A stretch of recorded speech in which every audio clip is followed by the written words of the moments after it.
people in the chat. Are there people in the chat? Let them know to let you know they hear us. Still sending data. Okay. Okay, we're back on Facebook. Babe, are you on your computer right now? I am. Great. Thanks.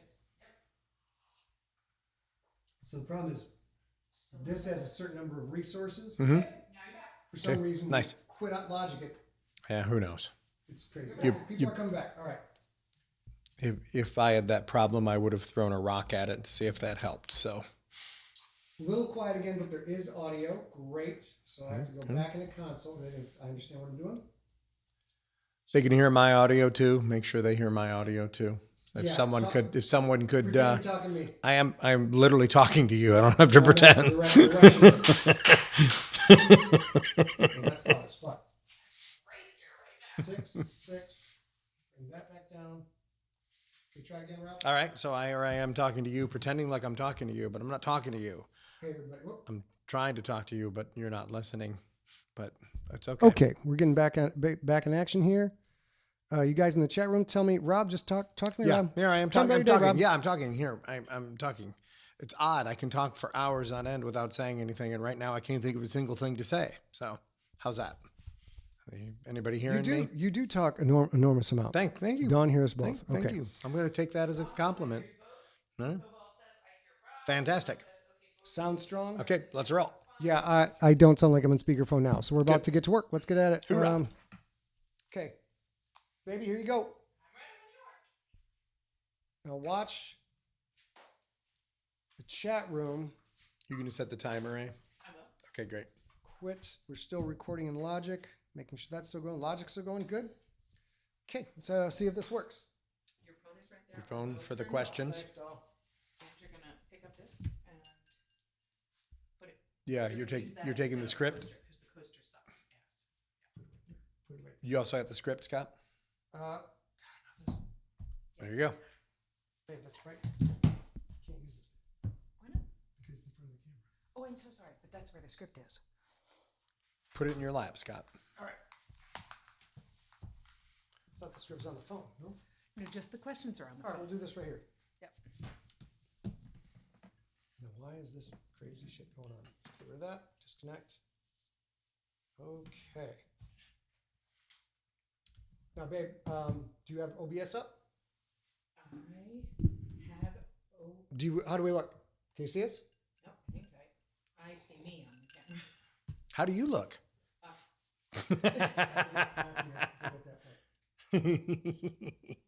Scott, I have the questions on my phone if we need to do that. Let's do this 9. Boop, boop, Thank you. and then 2, 1. That's it. Okay. Thank you. Hoorah. And let me get the check. And just type as lightly as you can. And no numbers. No numbers. Okay. Let's roll. All right. You did write me a little. Mm-hmm. You did. Oh, very nice. Very nice. Okay, it's just rolling. Don't touch Logic. Here we go. Do I sound okay, babe? You do. Okay, great. In a time long ago and far away, a fellowship was forged. Today, the fruits of that fellowship are laid bare before you. And when I say bare, I mean Bingles, Billy, Baphomet's, Big Binder. Yes, all of these. We'll be back with an interview with Slay co-author Rob Otto right after this short break. That's the best I got. Okay. Oh, I can set it here. I'm so silly. Oh, very good. I'm a little worked up, you guys. A little worked up. I get it. Okay, here we go. Welcome to Deep Cuts, the bonus episode of the Scott Sigler Slices Fiction Podcast, where a sci-fi author and another sci-fi author discuss things and stuff in the world of fiction and pop culture. I am Scott Sigler, sci-fi horror author known far and wide as the future Dark Overlord. And I am Rob Otto, co-author of Slay, known far and wide as Rob Otto. As Rob Otto. A reminder, this is a bonus episode in the Scott Sigler Slices podcast feed. It is not part of any particular story, but it does have a lot to do with Slay. If you don't have to listen to keep up on any story we're reading right now, but we think you'll like this peek behind the storyteller curtain. Rob, let's get into it. I'm so glad to be here. I'm glad we are here in Nashville for our annual week of writers retreat as Are we we in Nashville or Memphis? don't what even did I know. say? Did You I said say Nashville? Yeah. See, we're even. We're here in Memphis and our retreat, and we have really buttoned up the way 3 is going to end bit by bit, and Yep. have put together a kick-ass detailed outline for Slay 4. I am so excited the way these pieces came together, exactly how we planned from the first time we ever talked about it. Obviously, when the impossibly well-constructed connections happen and the scaffolding is removed, you see the glorious, prodigious, phallic building that is Slay. You will know we planned it all along. We planned it all along. Exactly. It was there Absolutely. from day one. All right. So we've got questions. Like we've got 4 questions we're going to answer, and that's eventually going to lead us into our conversation for the day. Great. I've got question number 1. It's from Kyle Yankovic. Asks, you guys get together annually for the retreat, which we are literally on right now. Mm-hmm. What happens when you're together, and what happens every other week of the year? Well, when we are together, we are, of course, we're working on outlines. We used to think we could get together and do like 2 full outlines of Slay and then some other shit over the course of a week. We have found out that does not work very well. This time we thought we'd be able to get through Slay Season 4 and Slay Season 5 outlines and have it buttoned down. Because when they're buttoned down, I write faster and am able to do Slay 1 day a week and then work on other projects as well. That hasn't happened because 4 is fucking detailed. There's an enormous amount going on. So that's what we do when we are together. There's no actual writing of any copy. It's mostly just all outlining. When we're apart, I come up with the outline for that week and go over that with Rob. Most of it's already done, but as 3 was not as dialed in as we thought it was, and characters percolated up. So things change, go over the outline with you, then I write the copy, send the copy to you to review, make those changes, and then you review the copy again, and A Real Girl herself does a copy edit in the copy. More for the grammar as much as anything else, but she drops ideas in there too. She has a lot of ideas in there, yeah. Grammar, She's shaking her head. Liar. I mean, I mostly do a spell check and a grammar check and thumbs up things that I think that you guys suggest. I see. Yeah, but it goes pretty well. So A puts a little bit of spice in there every now and then, but the main course is that's what we do every week. And the nice thing is what we have done, you talk about what it's like every other week of the year. This week sets us up for success every other week of the year. I mean, literally, Scott can now go week to week, know exactly what is in every episode, every chunk of every episode before the boodle-doo, and he'll be able to flesh it out, and we bounce it back and forth. But now that is done for the rest of 3 and literally every chapter of Slay 4. That's pretty freaking cool. 4. And sometimes it gets a little longer. Oh yeah. Girthier, I believe, is a term we're used to. You got to remember, the goal of Slay was we want to keep the podcast feed alive. So we started this out like, it's great. I know I read 137 words a minute. I'm going to do 1,370 words, commercial break, 1,370 words. It's going to be easy. It's so simple. Turns out I do not write that. Scott, what percentage of the chapters in every chapter that we have written in Slay so far would you say came in at 2,700 words or less? There's been 103 episodes so far, and I think it's 2 episodes. And the only reason those are short is because I was part 1, part 2, and part 3 was insanely long. I'm like, I got to bump part 3. It's like I'll be here for 40 minutes. So yeah, so two times. Two times. 2 times. Suck up my balls 2 times. All right, I got a question for you now, Rob. Okay. Jesse Angelino asks, Rob Otto is a co-author on Slay. What else of his can we consume? You mentioned RPGs before.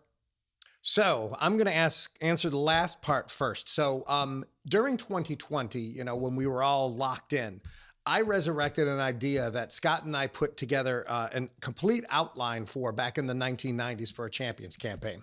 And I fleshed it out from there. He didn't have the opportunity or the time to work on it himself, but it really was both of our ideas. I got about 90% done of that. I even paid some amateur artists to come in and do character sketches and that kind of stuff so I could fill it all out. after the pandemic and we went back to real life, and of course then started working on Slay not long thereafter. This has been sitting on the shelf and has yet to be published. I swear it's 90% done. It's a lot of the stuff is just a few more character writings. Then I have to design a giant base, and I have to make sure the maps. Now this is through a thing called the Champions Project, Hall of Champions. The Champions will let anybody write with their stuff and sell it through Drive-Thru RPG. That's eventually where it will be. It'll be my name with Scott Sigler, New York Times bestselling author. So I'm sure you'll promote it if I ever get back to it. Yes.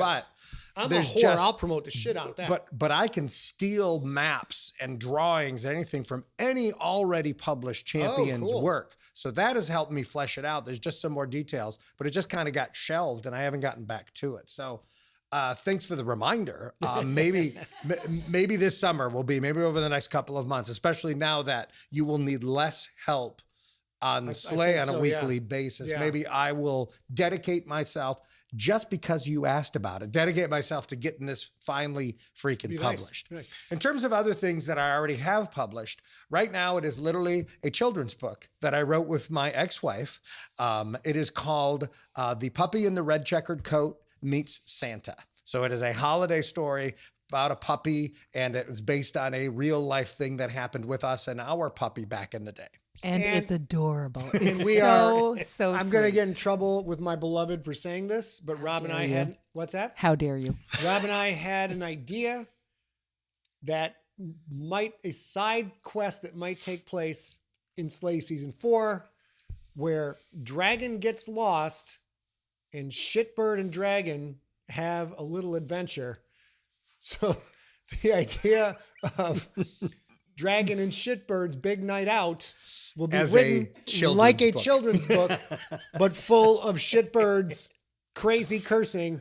And if all goes well, Rob's going to write that. And then we're going to get art, try and get it done as a book. You said it out loud. No, now it has to happen because it doesn't. I lie all the time. None of them will let us ever forget that. No, especially her. So in Slay Season 4, we had an idea. We're not going to tell you who it is, but to make a character who has not been a point of view character, and we were just laughing because we know how this character is going to speak. You're going to love it. And it's so silly and over the top. And then we got to part. I'm like, you know what? Wait a minute. What if Dragon's the point of view character? Point of view from Dragon. And you write it like your children's book. So hopefully we will be able to get that done. But Rob also has ideas for comic books that we haven't got to. He maintains a list of comic book characters that, like, what about this guy? And he tracks it all. So that stuff may be in the future. And of course, I mean, the first writers retreat we got together on, we wrote a movie script. A silly horror movie, Shaun of the Dead, that kind of sensibility, right? That we would love to get produced and have had out to a number of directors and producers. It just has not gone anywhere yet, but that's always a possibility. So Rob and I, if you guys know any producers, we have a screenplay that takes place in an old mall. There are thousands of abandoned malls all across America. Super cheap. Shoot, except the special effects. Well, I mean, super cheap, like $8 or $9 million. Yeah, super cheap. Super cheap. Super cheap. So that is out there. And then we have outlined one other graphic novel that we can't tell you the name because it's so cool. No, the name's There's other things in the works. Yeah. All right. Question number 3. I do want to add, the chat is overwhelmingly for the children's book. Story. Yeah, you dumbass. Now we have to do it. There are a couple of. I don't have to do it. You have to do it. Yeah. Couple of choice comments. One from Sean Dyer who says, "I think it's off the rails just from the title. Very few children's stories have one of Carlin's 7 words in the title." And Cobalt USA says, "Yes, please, definitely do that." All right. Okay. Yes. All right. Question number 3 from Kevin Ferris. Can you both pick a favorite character to read and a favorite character to write in Slay? I can. I like Bingles is my favorite character to read, my favorite character to write, my favorite character to perform. I spend more time rehearsing Bingles lines than any other character. I don't have a lot of comedic talents. Some comedy gets into these. Most of the books have a lot of comic relief for the darkness, but Bingles is just the fucking best. This little person with a big dwarven beard, or what's not a beard? What is he? He's a gnome. No, He's a big, sex gnome. big gnomish beard with a big belly hanging out and the leather straps and big poppy belt buckle. And there's one other big thing he carries around. Oh yeah, he's got some other big, and not so tiny Tim walking around with him. But that is absolutely my favorite character right now of all time is Bingles, because when he comes into a scene, that's it. It's like Bingles is completely taking over the scene to the point where Link, Billy, and Mag are all just like, do you have to say no? Don't enough. Jeez, enough.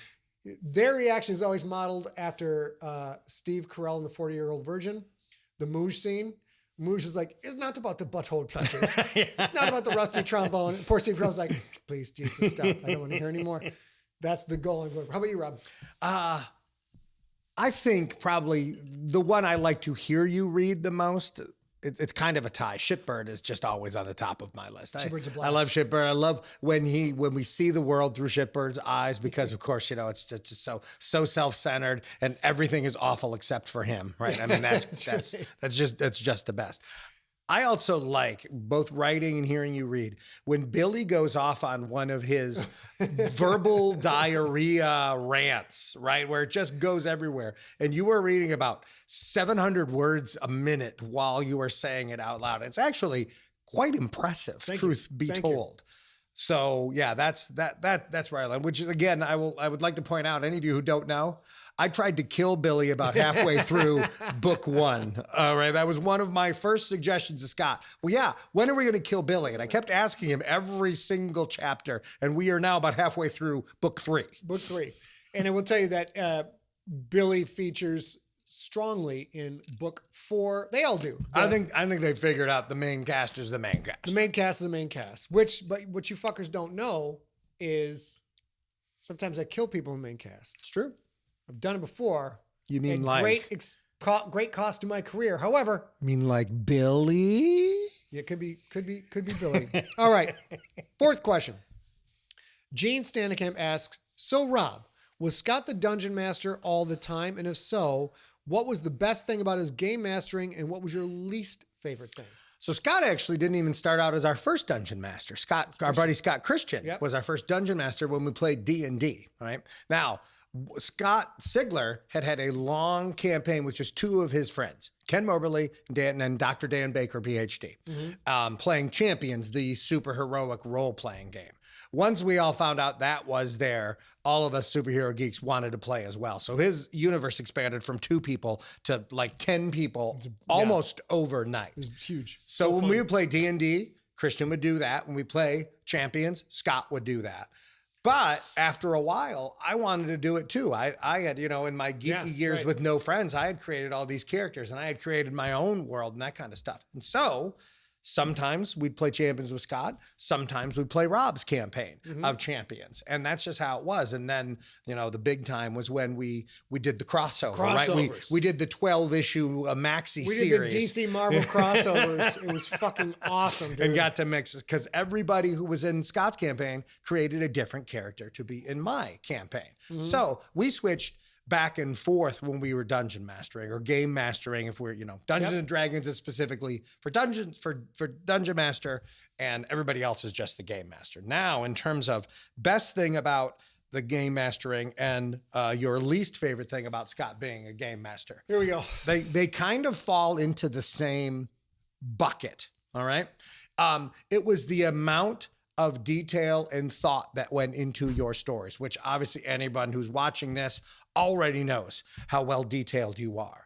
The other part of it was that we were a bunch of morons and we would do stupid things sometimes just because we knew it would piss you off. You'd bring us into a bar and we'd have to talk, to this businessman to further the plot. You'd mention offhandedly that there was a guy with a beard in the corner and we'd all focus only on the guy in the beard. Scott put that guy in the beard in the corner for a reason. We better go talk to the guy in the corner with the beard. So it's the same complaint Scott has for the characters in his head.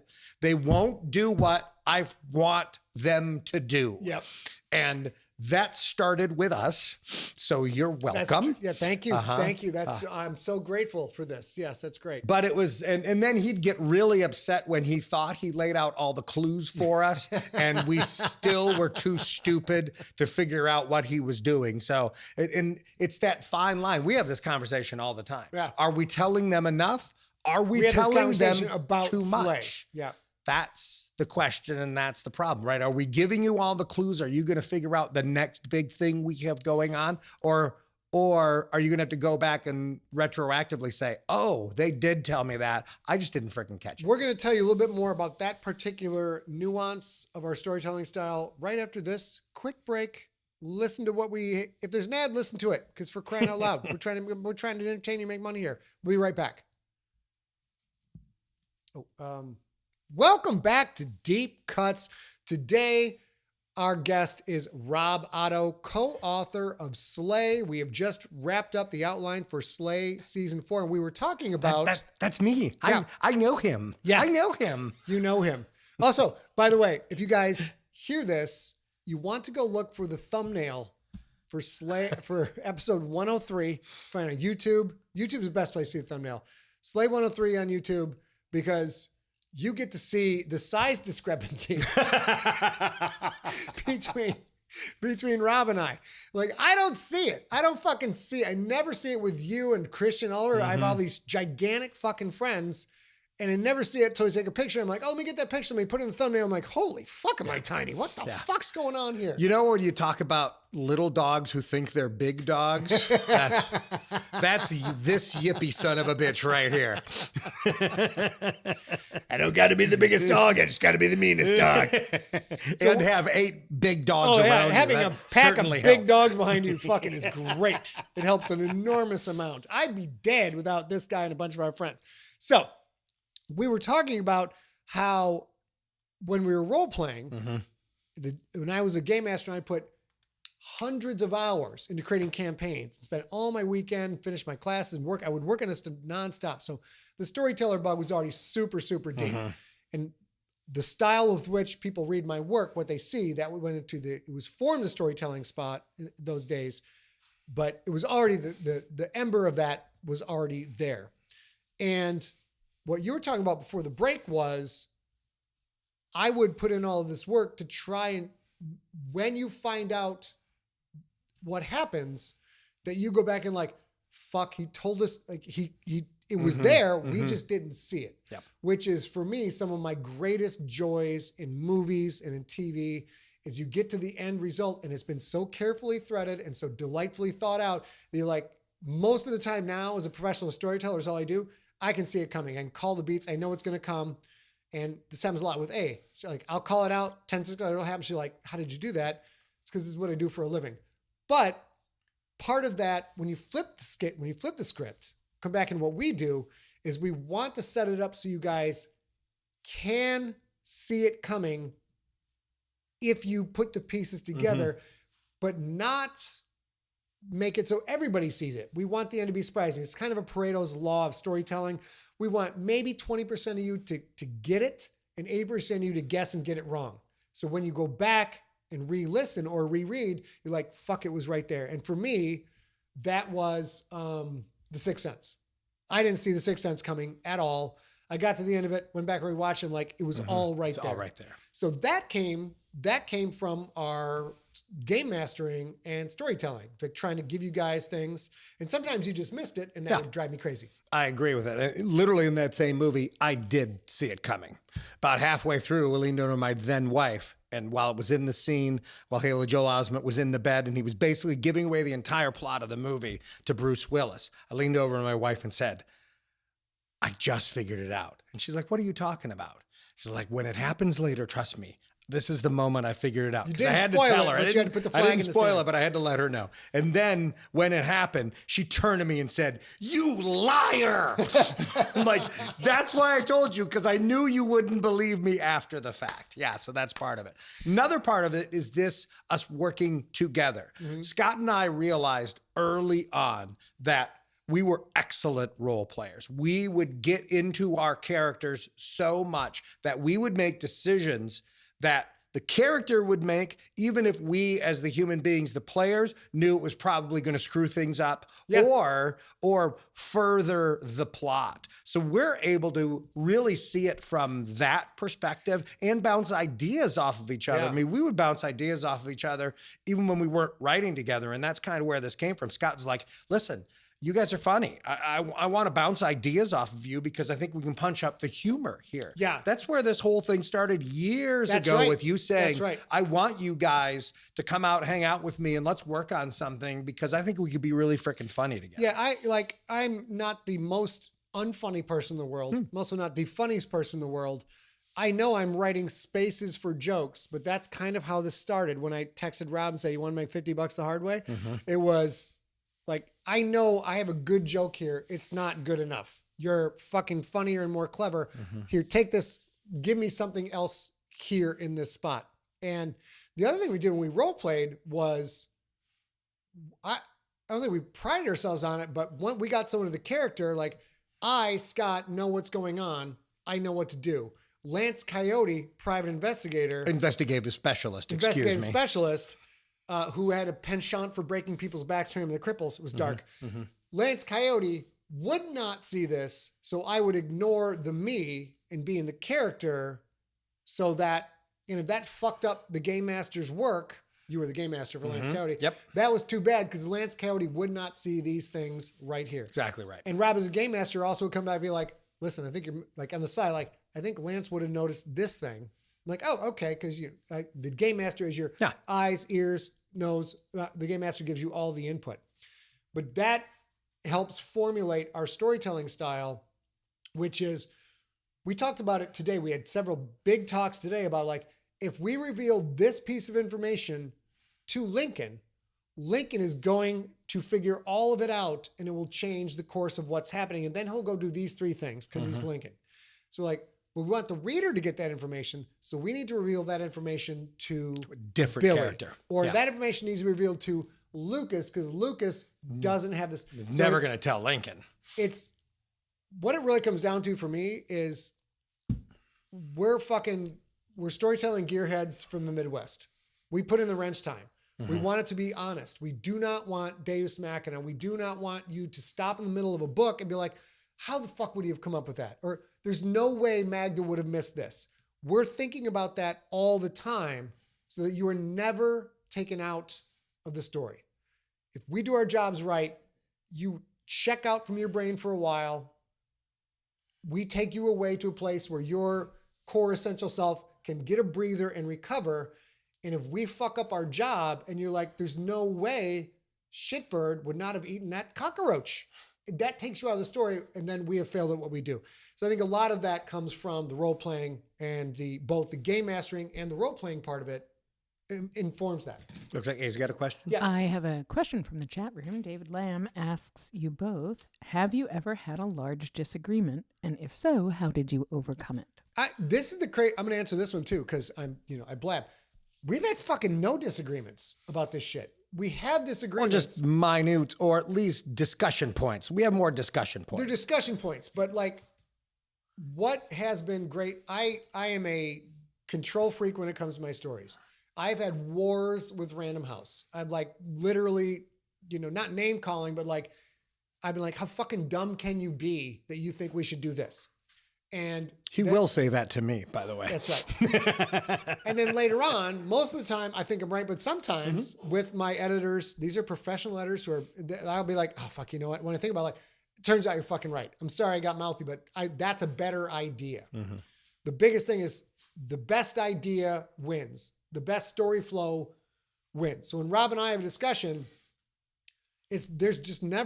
we never dig in our heels. It's like, I'm like today, I remember saying like, that's a great idea, Rob. We can do that.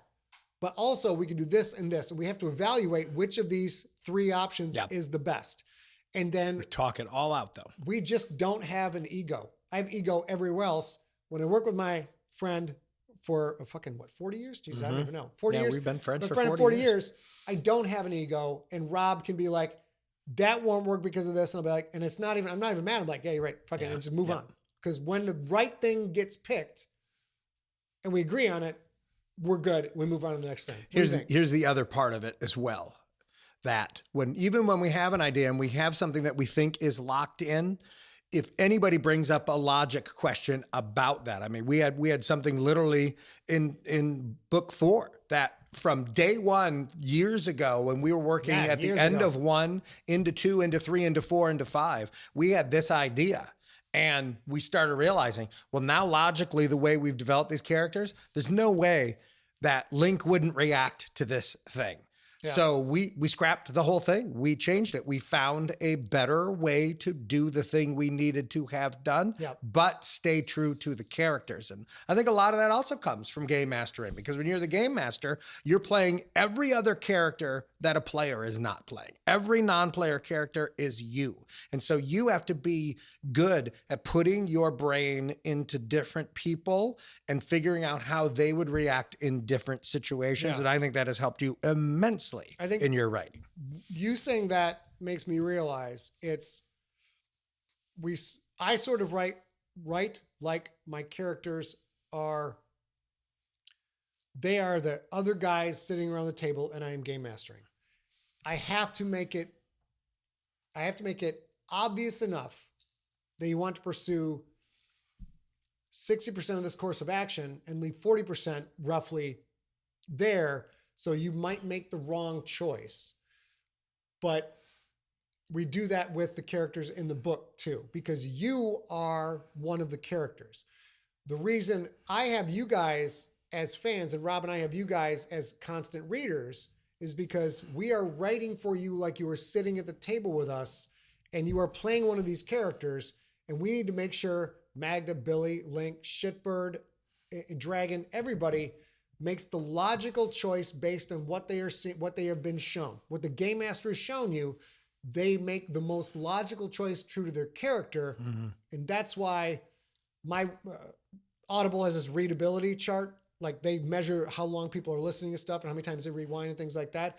And one of the things that A&I, when we sat down with Audible, they're like, this shit is off the charts for you. Like you guys punch such a higher level in this particular category compared to your sales, that it kind of blew them away, because that's my job. I could write a lot more, a lot faster, make a lot more money, frankly, if I didn't pay such close attention to. Oh yeah, because you'd be churning out stuff I'd be churning much out faster, stuff, much faster. But it would be shittier stuff. It would be, and it'd be different stuff, and it wouldn't be this. It wouldn't be this stuff. It wouldn't be the stuff that you and I are writing, where we literally have traveled to a different place in the country, burned 10 vacation days, rented an Airbnb with providing for everything we could need so we can focus on the storytelling.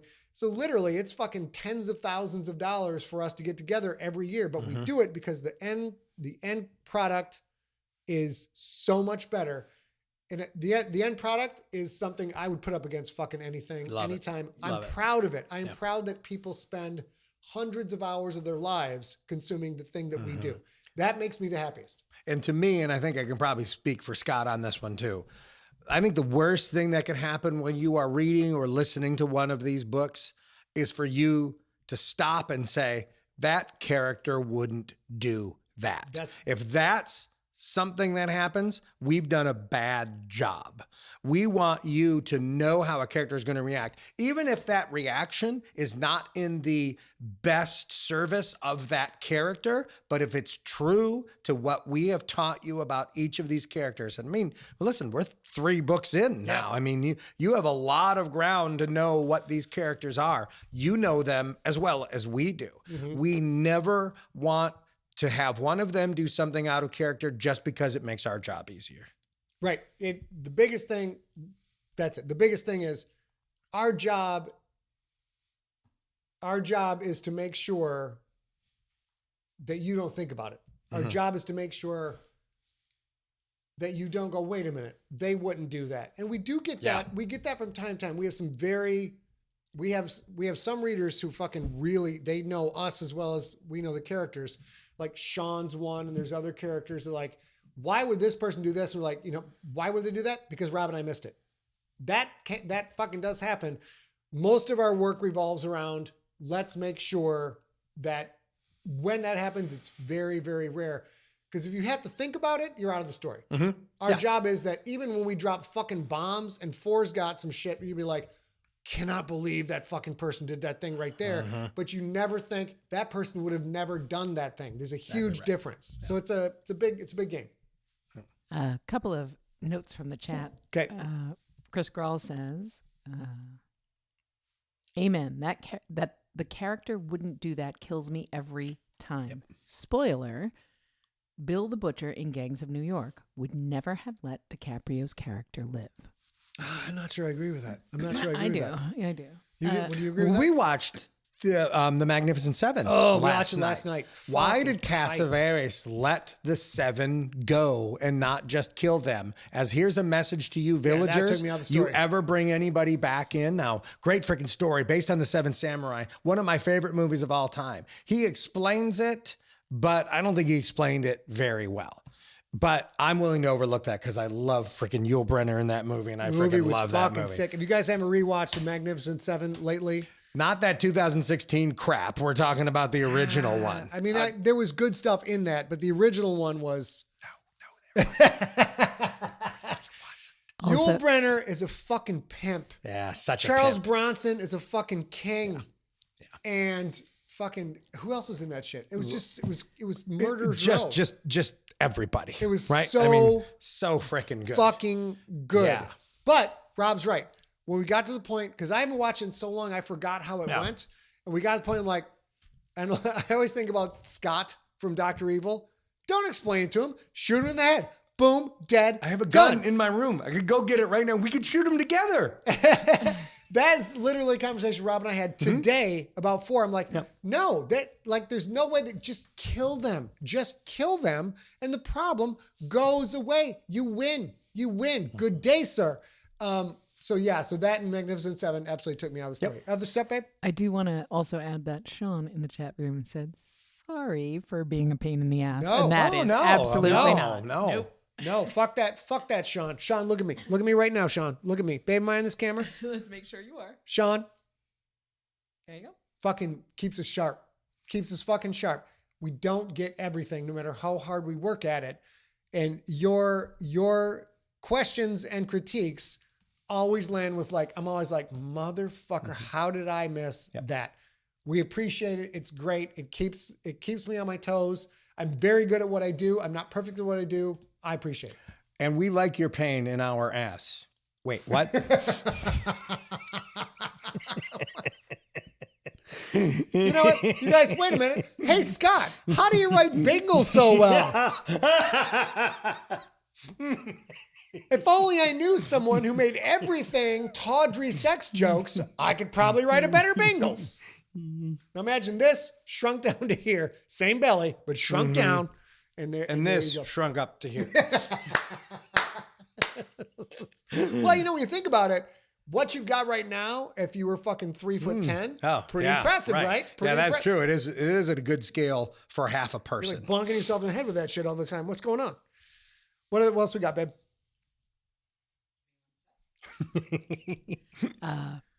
Mom Baltzer just joined Hey, when you were Mama doing Walter, just in time. Hi, Sandy. Oh, Love that's you, Mom. delightful. Oh, yes, of course. That's the conversation I should be having when my second mom shows up. That's great. Make sure you tell Jackie all about this too.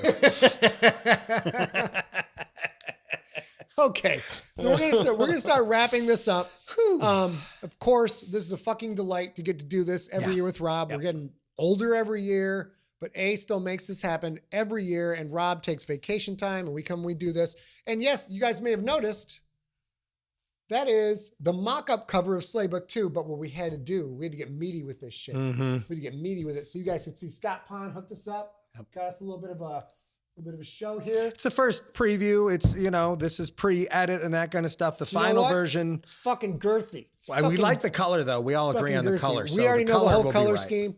And in case you guys haven't noticed this, the objective will be every spine looks like a VHS cassette spine because all of the movie references, 80s, 90s, aughts, the movie references in Slay. But this should be out later this year, print, ebook, audiobook. Hoo-yah. We're going to do a bigger push for pre-orders and shit like that. So be ready. And of course, now is the time to start spreading the word to your friends about Slay. I don't know. I believe. Spread the stank. Spread the stank about Slay. Why? Because there's 3 full fucking seasons. They can go ahead and get their shit done. I got it right here. He's trying to juggle a frigging computer. Let me kill time while you're working. Oh, dance break. I didn't know you were Bengals till right now. I'm not going to lie to you. I still think I'm more shitbird. You Okay. feed me and I do things for you. And then you feed me more. Ready? Because I want all the fucking crackers. We actually have crackers on the counter over there. They're really good too. They're fancy crackers. That is it for this episode of Deep Cuts. Come back and join us for the next episode of Deep Cuts. We don't know what the topic will be. It will probably be fucking mesmerizing and as girthy as Bingle's relative scale Schwantz. That is what I think will happen. Rob, thank you for joining us. Always a pleasure. Love to be here. Thank you, A. Guys, get ready for Slay Book 2 coming out. Slay Season 3 finishing soon. Slay Season 4 going to start by the end of 2025. And you all smell an awful lot like flowers. And I don't know how to turn this. Hey, well done. Thanks, everybody. Thanks for sticking through the issues here in Memphis, not Nashville, but you made it. Well done. Now, Rob, what we're going to do now is we just stop the audio recording, save, and now we can fuck around as long as you want. So, What other fucking around needs? I thought we were just fucking around. is there anything else in the chat room that people want to know? Because we're done recording now, so the episode's done. So So there have been a handful of questions. Let's see. You scroll back up to before Sandy joined. How fucking embarrassing is that shit right there? It's funny that you think she doesn't already know all this stuff I about know, you. and I know she thinks it's known all you funny. since you were a kid. But it's just like, oh my God, am I literally talking about a gnome penis? Oh my God, dude. Either you know him or else you don't. Oh my.